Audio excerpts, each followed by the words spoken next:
Welcome back to my channel. I hope you all are having a blessed day today.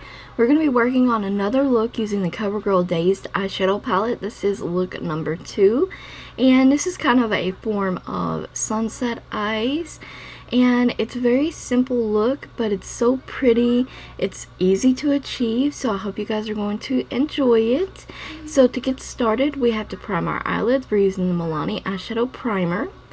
And I'm going to take the Covergirl DAZED eyeshadow palette. You can get this at Walmart for $10. We're going to pick up the shimmery orange shade. Unfortunately, all the shades but one are shimmery in this palette, but that's okay.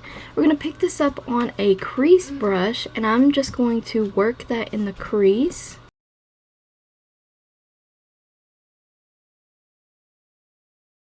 Yeah, these shades are pretty pigmented for the price, and we're going to be taking this raspberry shade here on the end, and I'm taking this on a pencil brush actually, and I'm going to take this shade and literally stamp it into the outer corner and right on top of the orange.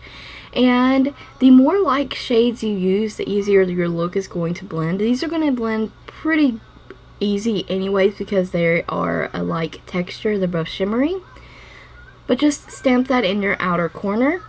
Next up, we're going to be picking up the beautiful shimmery yellow in the palette, and we are going to use an eyeshadow shader brush. This one is a very flat, thin one, and I am just going to press that on my eyelid. I'm going to bring it up on top of the orange a tad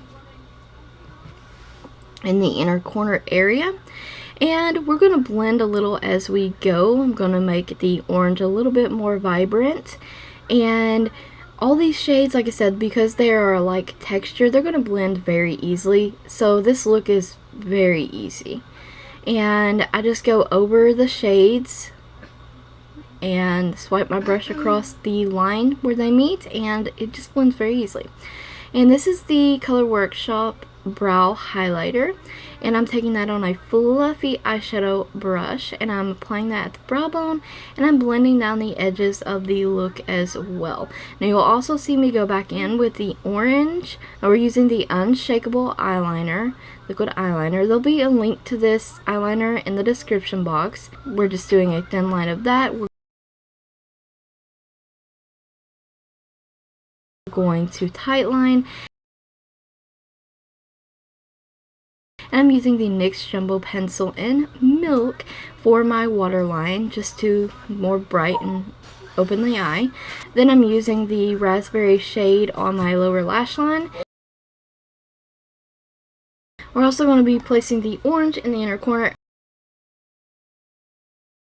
And we're going to mix the Color Workshop Brow Highlighter with the e.l.f. Transformer here, and this is the yellowy orange duochrome, and I'm putting that in the inner corner. I'm using the Maybelline Lash Sensational Curvitude Mascara, and I really like this mascara. A few of these products are in my project pan, so I'm trying to get through them. That's the finished eyes. The lips is a Rimmel Kate lipstick in number 45. These lipsticks are awesome. If you've not tried them, definitely do, and they are a great price. They're nice and creamy and pigmented. And yes, now it's time for setting spray, and we're using the Believe Beauty setting spray all over our face to make sure our makeup stays in place. And yes, we are done. If you have green eyes, this look is really going to make your eyes pop. It has that orange in there and the almost red raspberry shade. It's going to be perfect for green eyes. I hope you guys enjoyed this tutorial. Stay tuned for more tutorials. Check the description box for additional links and product lists. Thank you always again for watching. Don't forget to like the video, comment, subscribe, and ring the bell if you haven't already. Stay tuned for more Covergirl makeup tutorials.